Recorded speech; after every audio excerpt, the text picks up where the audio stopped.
বাংলাদেশের অন্যতম ব্যস্ত ও আন্তর্জাতিক যোগাযোগের কেন্দ্রস্থল হযরত শাহজালাল আন্তর্জাতিক বিমানবন্দর এক ভয়াবহ আগুনের শিকার হয়।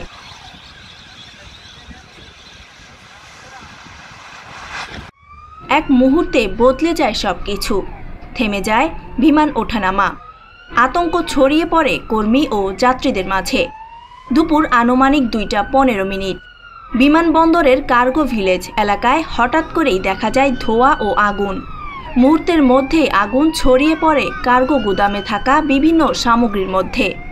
এই কার্গো ভিলেজটি এমন একটি এলাকা যেখানে বিভিন্ন আন্তর্জাতিক পণ্য, ফার্মাসিউটিক্যালস, কাপড়, ইলেকট্রনিক্স, এমনকি কিছু রাসায়নিক দ্রব্য মজুদ থাকে।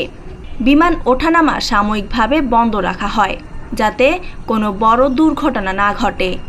তখন আকাশে ঘুরতে থাকা কিছু আন্তর্জাতিক ফ্লাইটকে বিকল্প বিমানবন্দরে পাঠানো হয়। আগুনে পুড়ে গেছে কোটি কোটি টাকার পণ্য। ক্ষতিগ্রস্ত হয়েছে অন্তত 5টি বড় ফ্রেট ইউনিট। কিছু প্যাকেজে রাসায়নিক দ্রব্য থাকায় পরিবেশে বিষাক্ত ধোঁয়ার প্রভাব পড়ে।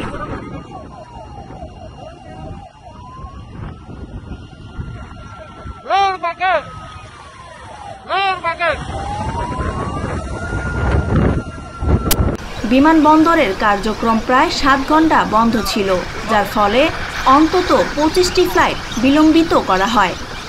আগুন নেভাতে সময় লেগেছে প্রায় 7 ঘন্টা।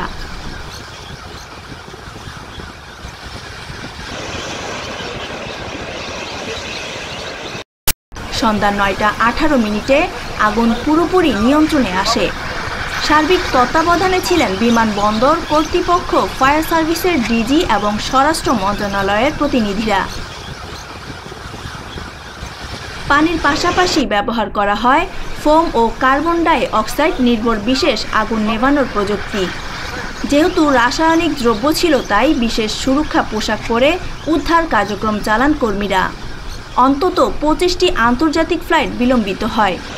7টি ফ্লাইটকে কলকাতা, ব্যাংকক ও চট্টগ্রামে রিরুট করতে হয়।